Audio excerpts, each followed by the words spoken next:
Welcome to Cartoonist Kayfabe. My name is Jim Rugg. I'm Ed Piskor. Fun video today, Ed. But before we time travel to 1996, what's going on? Patreon.com/Ed Piskor. Serializing my Red Room comic strip right now, man. $3 gets you the whole archive. It'll see a proper print edition. These are bootlegs, man. Printed in high enough resolution that you could print off your own bootleg comics. All that I ask is that you don't sell them and send me and Jim copies. Yes. These are awesome, man. Perfect for the season 2. If you can't make out the dark cover there, that's entrails being pulled out, everybody. So perfect for the Halloween season. Yes, sir, man. What you got, Jimmy?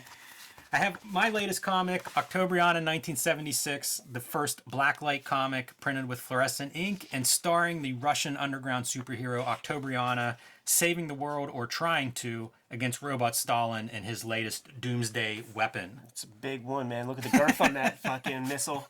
Yes, big indeed. These are available wherever you buy your comics. They are selling well, though, so if you want to add this unique comic to your collection, pick it up sooner rather than later. And thank you, everyone, for making it a quick seller. Mars Attacks Image. What'd you say, 1996? 1996. So Mars Attacks, a classic horror franchise kind of thing coming out of bubblegum cards. Yeah, a Topps property, and Topps had a comic book company at this period of time. X-Files was probably their #1 title, but #2 was Mars Attacks because they commissioned great talent to participate in making those comics. And it's classic, right? It's Martians, it's aliens attacking Earth. Like, what else do you want? Let us not forget the Tim Burton movie that had it in the zeitgeist at this time as well. Yeah, there was a push here. So Mars Attacks, a long history in sci-fi, horror, all of these things. I think of War of the Worlds when I think of the Martians attacking. So kind of an interesting property.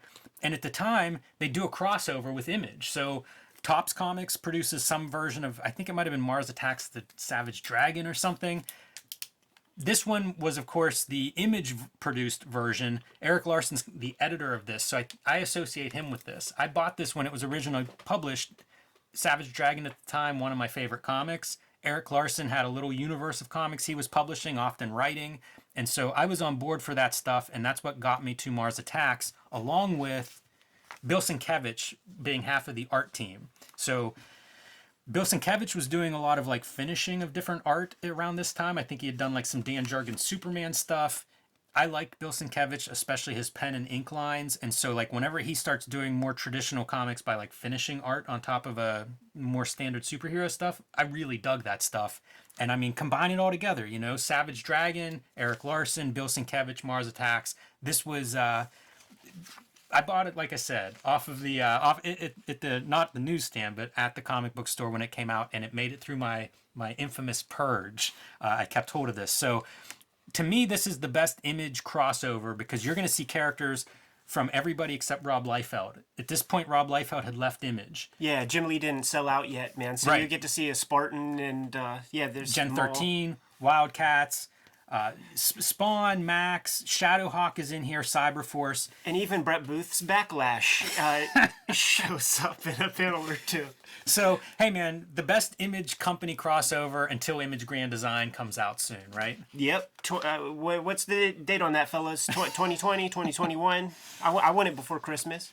So let's just dive into this. We'll kind of flip through. It's a pretty easy to follow plot. Yeah. The Martians decide they're going to invade Earth. They have this strategy all worked out. Their biggest concern, of course, are the superheroes, but they have a plan in place for that. And you know what? Let's there's starting to be a couple more superheroes out there, man. Better now than never, because when superheroes take over the Earth, it's going to be even tougher. So that's all the story stuff we need to get into. Let's just keep. The first Image people we see Stormwatch. Before we do that, these aliens remind me a little bit. We looked recently at some Rob Liefeld referencing Todd McFarlane invasion aliens. They look very similar to the Mars Attacks Martians, in my opinion. Yeah, not far off, man. And maybe even a little Todd McFarlane leader. Oh, you know what? We should mention the story's Keith Giffen, the other half of the art team, Andy Smith. I was going to say, man, if you didn't mention Keith Giffen, Michelle Fife wouldn't be friends with us any longer. Yes, so Keith Giffen doing a few different things at the time. One of the projects that I really liked that he did was the images of Shadowhawk. Probably a little bit right before this, I would guess. But kind of neat to see Keith Giffen fooling around. Did some Supreme stuff, before that left, or maybe after that left. But he was playing with some of these different Image characters as well as his own Trencher. Let the schmoz begin, man. Stormwatch are the first people And that's the key to these, right? How many characters? How can you make all these characters cameos somewhere? And so Stormwatch is the sitting in their satellite spaceship. They're the first characters we see as these flying saucers invade and attack. The first warning Earth hears that the something's going on is from Stormwatch's spaceship going down. So you start to get concerned because I'm still not seeing enough Image characters yet, but I guess we'll get there. Set up. Yeah, At least there's some carnage happening. that's true. There's not a lot of wasted time in the invasion part. Cut to Gen 13.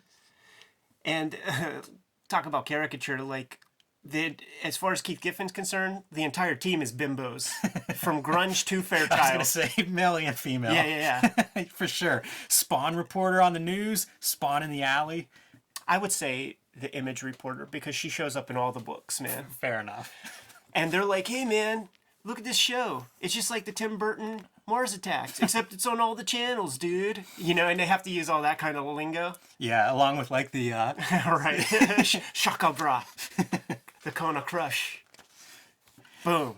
Dope splash. so the aliens turn a bunch of the insects, use their their magnifying rays to make these insects into monster size, and that means Spawn's gonna have to kick some giant insect ass. Yeah, so you could tell, man, this is the era of the Greg Capullo Spawn because of these kind of gimmicks there. And that's the Image era we're at. The Witchblade exists at this point. Reference, I think, to movies like Them, the giant insect kind of movies. It's got to be conscious, I think, that they're referencing some of that stuff. Perhaps, but not necessarily, because if you fuck with the trading cards, it's Mars Attacks, but they would do this kind of thing where they would make scorpions get big, and then they would... it wasn't just the aliens that were on the cards that were fucking up humanity. Right. It was this kind of shit. So we're seeing this kind of globally, and cut to Chicago now. And anybody that's a fan of Dragon knows whose town that is in 1996. Oh, you know what, man? Flip the page. Shouts to Nate Cabrera. He's a Kayfaber out there, and he made a lot of Xerox. Before, Nate, I'm talking to you, bro. Before COVID really got its hooks into us, he was planning to send us some Xeroxes of some stuff from the studio. He was a top cow cat. All right, this is a sweet piece. I like this centerfold. His art is super dope. So, Nate, when it's COVID stuff, I'm not gonna say I'm gonna hold it to you, but it would be super cool if you send us those Xeroxes. That's real interesting that's a top cow guy. That's not who I would think of with this pinup. I usually think those studios are usually homogenized, right? And I see some different things in this that I think exist outside of Top Cow. So good for him for keeping some identity there. Yeah. You know what, man? I've been meaning to take photos of this ad. I don't remember this version of Hellshock. No. But this is these little images and characters in masks and torture devices on their heads and scalps and stuff. It's like Saw. Yeah, or Hellraiser or something. I kind of want to see this Hellshock. Yo, that's what Splatterpunk's about, man.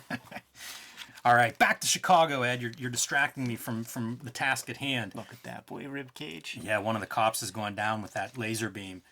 Alex, of course, not going to be killed by any aliens, and before they can get the drop on her, here comes the man. Amazing introduction, man. And then when you see that, it's like, oh yeah, this is a Eric Larson production. If it's going to be an Image thing, and somebody has to take the reins, it's their character that's going to get to be, the Superman of the gimmick. By the way, if you're going to finish an Image crossover, it probably helps if Eric Larson's the guy that's editing and putting it together. Yeah, for sure, man. Everybody else is at the beach. This is so great, though. If you were a Dragon fan at the time, as I was, the backhand, the open hand slap to dismiss that alien's head from his body.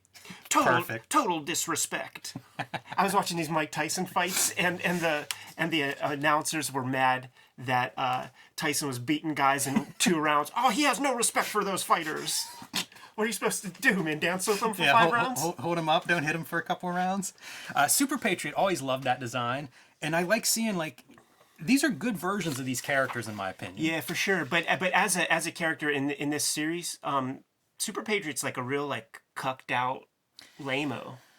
Yeah, there are some characterizations I think that maybe or maybe don't fit these characters too well. He doesn't do any fighting. So you get to see some Jacob Marlowe and the Wildcats team making an appearance. Right. Now, this is very indicative of, like, the cards, where there would be, like, big centipedes on top of the Eiffel Tower and stuff like that.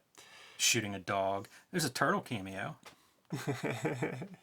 Clear as day. Yeah. Raphael showing up. Yeah. So this is a confirmed site, superhuman activity, priority targeted, extreme prejudice, Right. and Youngblood symbols. So this is post a kind of awkward Cutting promos. divorce from Rob Liefeld with the extreme prejudice in the captioning. Cutting promos, Bill man. Clinton president here, and Mars getting an update on how's it going? How does Wave 1, how did it all work? And pretty great, man. It's pretty good ending. You get to see some Bill Sienkiewicz in there. Right. Awesome. And then the ads, man. This time period. Hellboy guest starring in a regular issue of Savage Dragon. I used to love this. Like Madman pulled a guest appearance, but it was really cool to see this kind of stuff happen where it was like just issue 35 of Dragon, Hellboy.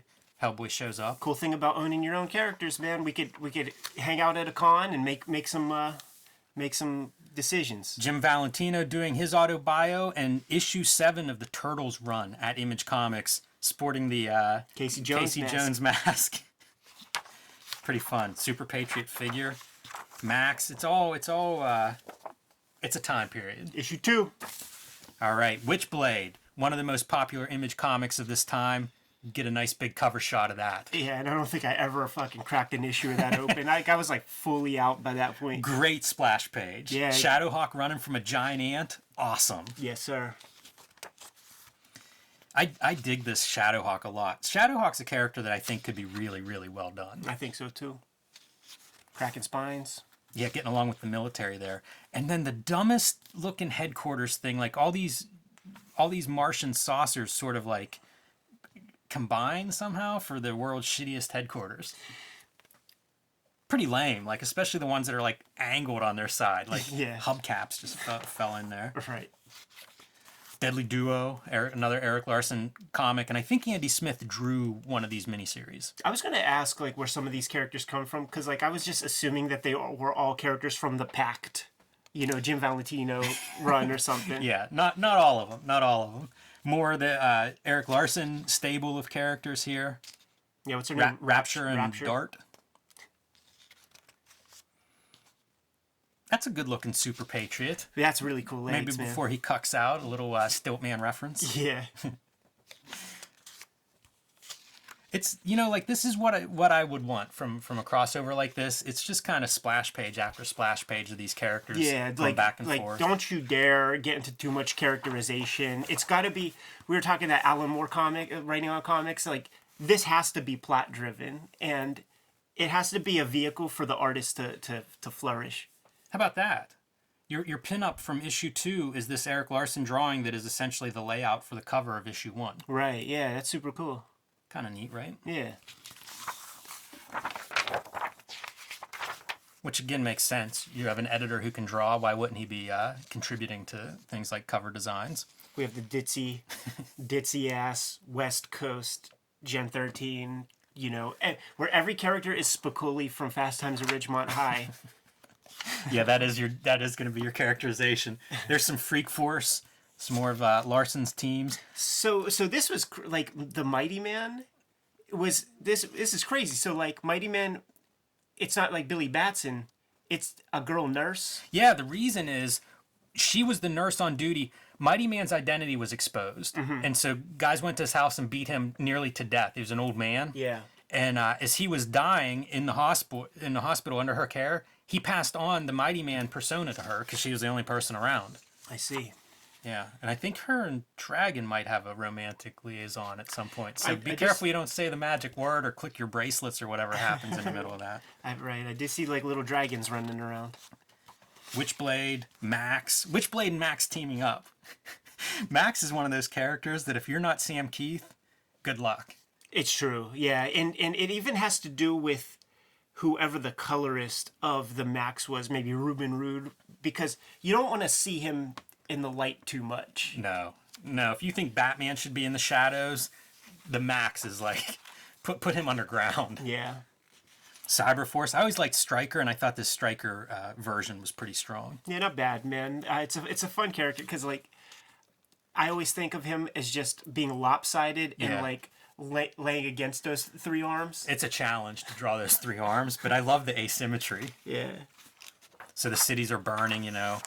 But once you flip through this issue 2 and you see all these characters, you realize the Martians might be right. Like, they may have waited too long already to make their move. Check this out, man. Andy Smith, he needed to take a powder. Like, he was getting behind deadlines. Yeah, you shouldn't be blowing it up this much. This is like a second volume of Freak Force. Andy Kuhn drawing this one. Vic Bridges being Andy Kuhn's a volume Kayfaber, 1. man. Cygor. Oh, yeah, man. My cousin AJ had that figure. Man. There were like 2 Cygor figures, I think, man. McFarlane was raking in the loot, man. Tony Daniel doing the 10th. It's incredible, like, you know, I was buying all this stuff, or at least, you know, this is when I was kind of plugged in. It's feels like it's just yesterday for me, but it's like, you know, 25 years ago. Dude, it's great. It's crazy to think that shit, man. Yeah, that Image has been around that long and going strong. So, continuing on, issue 3, they are... Look at that, man. We got Wetworks. Holy shit. Yeah, what a room these dudes are. And speaking of Wetworks, man, his costume is the smallest thong I've ever seen in my life. Dude, it's totally patterned off of Kirk Douglas and Spartacus, man. Look, there's Kirby. Nice. So they're trying to mount whatever comeback they can because things are bleak. That first strike was pretty effective. Spartan. Everybody's doing their part, starting to reorganize. What was this goofball's name? You got me. Kayfabers will know. Dozer, Cyberforce. maybe? You know what's funny? Even if you got it right, I wouldn't be able to tell you. Cyberforce was the least interesting of all the Image founding fathers to me. Yeah, it didn't hold up very long. This is like the one thing that Spawn did. He blew, like, when the chips were down, like, he blew a bunch of people away. He used a bunch of his power, probably. I see the green. No, he just uses it to get away. He uses GATs. And then they ask him, yo, man, can I get a couple other howitzers? And then that's when he powders out. No. Yeah, turning his back on him. That's a great Shadowhawk. That's what Shadowhawk should have looked like all the time. Mighty Man is pretty tough. You know, like that's the Superman character, so he does well against those Martians, and now the Martians are starting to feel the wrath of having these guys all survive Wave 1. Challenging pages to draw. These 4-panel pages with 50 characters per panel. Who's editing this book? Yeah, right? This is your Andy Smith Image comic, First Man. Not gonna lie, I don't remember that one. No. But nice prominent placement of an ad. Good Guys used negotiation.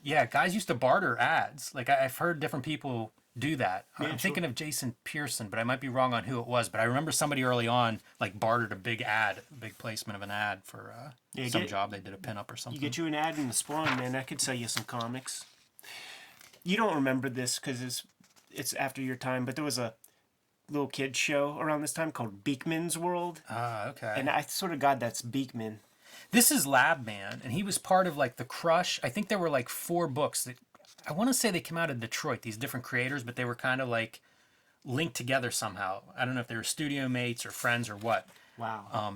You really were into this shit at the time. Crush is the one I remember. I think it ran like 4 issues. It might have been like Walter McDaniel or somebody. I'm probably messing up some of this info, but Lab Man was one of those guys. Influenced by Beekman. All right, so as there, a few of the heroes get captured, which turns out to be real bad. And then one thing that happened here, and you don't see it visibly, but Dragon pulls this move where he's like, hey, Vanguard, let's go to Mars. Right. Oh, yeah, because at this point, Gary Carlson is on the script duties, I think. Go check out the... Oh, he is. He is. Gary Carlson shows up to script and brings Vanguard along to give Dragon a ride. I love it. That's a great pull, Ed. Yeah. Nothing too exciting in the ads, nothing too new. These turtles are pretty neat. And if you're looking at turtle comics, this image run, almost impossible to find anywhere. I've It's never been seen it. recolored. It was published in black and white, like a return to the original turtles was sort of how it was touted. The numbers must have been bad. So 1996, I don't know how long, it ran about 20 issues. So figure 96, 97. And this is your comics market just plummeting. So this thing must have sold nothing. Yeah. And now those issues are hard to find. They're kind of rare. Who knows? They might have been selling like 5,000 copies or even less. All right, so here's the conclusion. Reference to Crisis on Infinite Earths? Right, and that is not the original Super Patriot. No, these are Super Patriot's kids. Right. Liberty and I forget what his name is. It's a real dumb name like Flag Man or Patriot Man or some weird shit like that. Well, it's a messed up moment that we'll get into in here. Basically, they're prisoners. A handful of these characters were made prisoners. Kill Cat, King Cat. Also, notice What's this guy's name? Notice none of the A-listers are prisoners. Spawn ain't gonna be no prisoner. No. Shadowhawk ain't gonna be no prisoner. I imagine that Image founders meeting like, hey, we're gonna need some prisoners for these Martians. I'll have Radman or what's his name, Labman. Radman would have been an improvement. So they're prisoners as the heavy hitters are out tearing up the Martians. The Martians are panicking. They made some deal where they were like, hey, if you guys give up your superheroes, we'll stop attacking or something. No, they didn't really plan to do that. It was just a bartering thing. And of course they say, why would we? Yeah, and this is the bitch ass Super Patriot that ain't doing shit. Yeah. He's not doing anything. And meanwhile, his daughter is... while they're prisoners, they impregnate his daughter. Yeah. And this becomes an ongoing story in Dragon. She ends up giving birth to Damien Darklord, that is this character that's, I don't know, a kid version of Darkseid or something. Like a pretty influential character in the Dragon world, does a lot of damage. So unlike most of these crossovers that mean nothing and characters live and die and come back from the dead, this one has at least some ongoing continuity ramification for a couple years in Dragon, for maybe 75 issues after this. The only other example I could think of is when Spawn was walking around with that shoelace in his face looking like a football after Batman tossed a batarang through his jibs. You're right. Sometimes Image isn't messing around. These crossovers mean something. Yeah. So they rescue her. They get off of the ship. I can't remember what his name is. It might be Kill Cat. That's not a great name. And an even worse logo. Yeah. Look, this is right before Dragon goes on to join like a government team. Yeah, man, with his Nick Fury outfit. His I liked him Steranko-ass Nick Fury as outfit. a cop. The Chicago cop was my favorite Dragon version. For sure. And so the Martians realize they're losing on Earth and they're trying to call home to see like, what's up? We need reinforcements. Send motherships.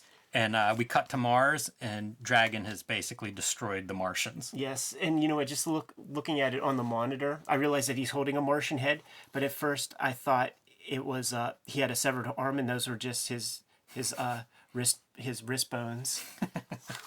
That would have been good. I'm surprised there aren't. Look, you can see the body that has the head ripped off of it. Right. They tamed that down a little bit. That could have been black blood and really pop.